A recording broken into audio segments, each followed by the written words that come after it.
Hello and welcome to the Driving in Wyoming podcast. This is Aaron Turpin from AaronOnAutos.com. Today I want to talk about an event that's happening in Denver this weekend. That's the National Plug-in Day, which is sponsored by Nissan and Ford and is happening in Denver on Saturday. There are several of these events happening around the nation, but I was given a sneak preview of the Denver event on Wednesday. I went down to Colorado after being invited by Ford and was able to see what's going to be happening this Saturday. I got to sample some of the cars that will be at the plug-in ride and drive this weekend. These include the Tesla Model S, the Ford C-Max Energy, the Chevrolet Volt, and the Nissan Leaf. There's also a local company in Boulder called Boulder Hybrids, which converts Prius series hybrids to plug-in electrics or PHEVs. This gives the standard Prius a new electric range of up to 60 miles and up to 100 miles per gallon in mixed driving. Not every car that's at the Plug-in Day event is going to be good for a Wyoming driver, of course, but many of them are very compelling, and this is a chance to see all of them in one spot. And it's a chance for you to get behind the wheel of each of them in turn and take them for a little spin and see how they would fit with what you want out of a car and how efficient they might be for you as a Wyoming driver. I'll give you an idea of the cars that I drove and a little bit of a point as to how well they're going to do for people in Wyoming. First, let's talk about the event itself. The event has several co-sponsors, including the Clean Cities Coalition, Denver metro area, the American Lung Association in Colorado, the International Brotherhood of Electrical Workers, the Regional Air Quality Council, and Xcel Energy, as well as Denver Public Schools. That's on top of all of the others who brought their cars. Another thing that they're promoting is how many plug-in spots there are in the Denver area. Lots of businesses like Walgreens, the New Belgium Brewery, Canopy Airport Parking, IKEA, Alfalfa's Markets in Boulder. Places like that, they all have plug-in spots that you can park your car, plug it in while you go in and shop or do your thing. That's a very cool thing, and they're promoting the fact that those are available and that there are more and more of them every day. The Colorado plug-in event this weekend is from 11 a.m. to 3 p.m. on Saturday. It's at the South High School, which is near Washington Park. You can go to electricridecolorado.com to find out more and to get specific details, maps, how to get there, and all of that. Let's talk about the cars that you'd be able to drive this weekend and how they would fit with Wyoming. We'll go through them in alphabetical order by manufacturer. Some of these I have done full reviews on, some of them I have not. But as a quick impression, though, this is what you'll find when you go down there. The first car is the 2013 Chevrolet Volt. They brought two of them to the preview, and they will have at least that many at the ride and drive. There's a red one, which obviously goes faster. The Volt itself is kind of coming into its own. 2013 didn't see a lot of changes, but it did see some improvements in the MyTouch system and a couple of other things that the car kind of needs. It's still hampered by the fact that it's only a four-seater and it doesn't have much cargo room at all.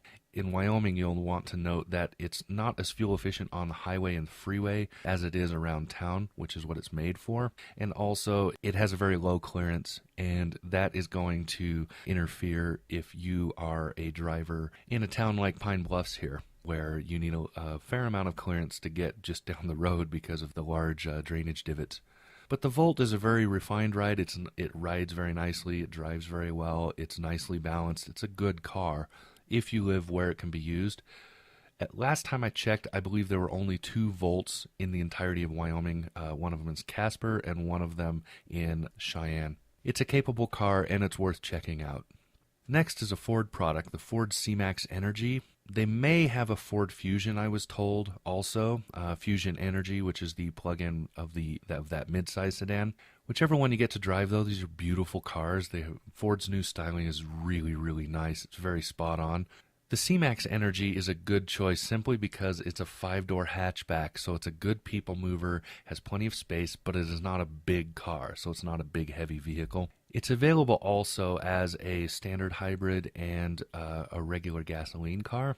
The Energy is the plug-in hybrid version. It starts at a slightly higher price point than the other two, of course, but if you look at what you'll get out of that, it pays off over the long run. If you do a lot of city driving, this plug-in is perfect. Out here in Wyoming, you may do a little bit better with your highway mileage getting the hybrid rather than the plug-in hybrid. It's up to you what you think you're going to do with it. One advantage that the Energy has, this plug-in has, is that the batteries are low slung and there are more of them, so the vehicle has a very low center of gravity and a great feel on the road. It also does really well whether you're driving around town or on the highway. It's a very good choice if you're looking for a car that's more capable, more standard in its styling, but still looks really good and has all the efficiency, of course, that you're looking for. Next up is the 2013 Nissan Leaf. The Leaf is probably not a car that people in Wyoming are going to want simply because it has a limited range. It's a fully electric car, so it's a battery electric car. There is no engine for backup like there is with the Energy or the Volt. Out here, that's going to be a problem because, like where I live, it's 45 miles each way to Cheyenne, and so taking that round trip, that is slightly more than this car's EPA rating for total range. It's a little bit iffy as to whether or not you would want that, but if you do live in Cheyenne and you commute, say, Fort Collins, or you live in Fort Collins and commute to Cheyenne, something like that, this may be a great choice because you will have plug-in options once you arrive at work and stuff like that. You can probably convince your boss to set you up or to let you run a cord out. The Leaf itself is a very good car. It's based on the chassis and body are based on the best-selling Nissan Versa, which is a popular car here in Wyoming. It's a very entry-level, great 5-door hatchback. Has all the stuff you want out of a car like that. The Leaf has an advantage over that one in terms of drivability. It has a little more pep, much lower slung, and it's just a more drivable car. But like I said, you're going to want to consider the range of this car before you decide whether or not you're going to get it, because here in Wyoming, range is a much bigger deal than it is in, say, downtown Denver or LA or Salt Lake City, somewhere like that. Finally on the list was a Tesla Model S. They brought 2 of those to this event. The Model S is a beautiful car. It's a very nice car. It's very well made, very well presented. It has lots of luxury options that you would only find in a sedan of this size and price range.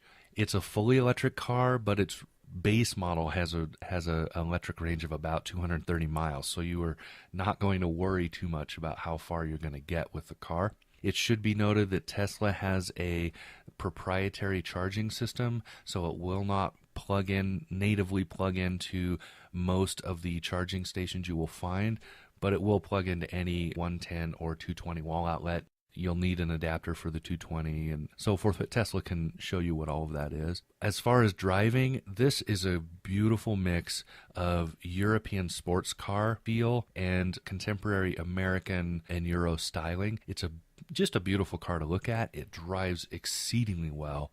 If it fits within your price range, then you are definitely going to want to consider one of these. The dealership is right down there in Denver, and they service 4 or 5 states around here. So they have several of these in stock, and they can bring them in custom from Tesla, which is located in Silicon Valley in California. If you know anything about Tesla motors, then you know that these are highly innovative vehicles. Finally, we got a chance to talk to a local business called Boulder Hybrids, which is located, of course, outside of Boulder. This is a company that specializes in 2 things. They do full service and maintenance, et cetera, with Toyota's certificate of authenticity on all Toyota Prius and similar hybrid vehicles. Also, what they've really made a name for themselves doing is doing plug-in hybrid conversions. So they take a regular Toyota Prius, they add a little more battery to it, and they add a plug so you can charge the battery from the wall outlet or a 220 outlet. All the stuff is built into the car, so all you need to do is plug the cord in. So you don't need a special charger or anything like that. Conversion cost depends on where you live and how large of a battery you want to put in it. They have 2 different options. It also includes, at your discretion, a plug-in hybrid logo plate or nameplate, which comes off of the Toyota Prius V plug-in hybrid, which is only sold in California. But they buy them from Toyota and they will put them on your Prius if you want it, which is a very cool little thing because it just tells the world, see this little round thing that hides the plug where I can plug my car in. This is a very good option if you want to spend the money on it. Wyoming does not have tax incentives because Wyoming does not have taxes. Personally, I would prefer it that way, but If you live in Colorado, or you have residency there, or you have to pay income tax there, you are eligible for a potentially very large write-off when you do this. There are also possibly some federal incentives, but I don't believe there are any for this particular kit. I may be wrong on that. You would need to ask them. I did not. This is a great option for somebody who already owns a Prius. It does not void your warranty. It does not affect your factory warranty from Prius. Everything they do is certified by Toyota, so even though it is an aftermarket upgrade, it is not something that changes anything about your car that cannot either be reversed or that will void its warranty. That's a very good thing to know. There are very few outfits that are doing this sort of thing that have that. So again, this weekend is National Plug-in Day. You can go to pluginday.org to find out where they are happening nationally, where you can go to an event this weekend. And this weekend, if you're down in Denver on Saturday, you can go to the event that's being held there near Washington Park. You can go to electricridecolorado.com to find out more and get maps and locations. This is a really cool thing. It's very much worth going. You will get to drive several of these cars back to back, one after the other, or repeatedly as you like to do it. And there'll be people there from local dealerships and manufacturers that will talk to you about these cars, show you what they can do, and give you an idea of whether or not it will fit what you need out of a car, depending on your situation. But these are highly, highly efficient vehicles. So if you need a lot of fuel economy, this event is something you need to go to and look at what's available. Not all of these are high-priced cars. Is the high end? Yes, but you can get into a Leaf or C-Max Energy for around $30,000. You can get into a Chevy Volt for just a little bit more than that, under $40,000. So these are not ultra expensive high-end vehicles like a lot of people seem to think plug-ins are. It's very much worth going down to Denver this weekend. For AaronOnAutos.com, this has been the Driving in Wyoming podcast. Talk to you again soon.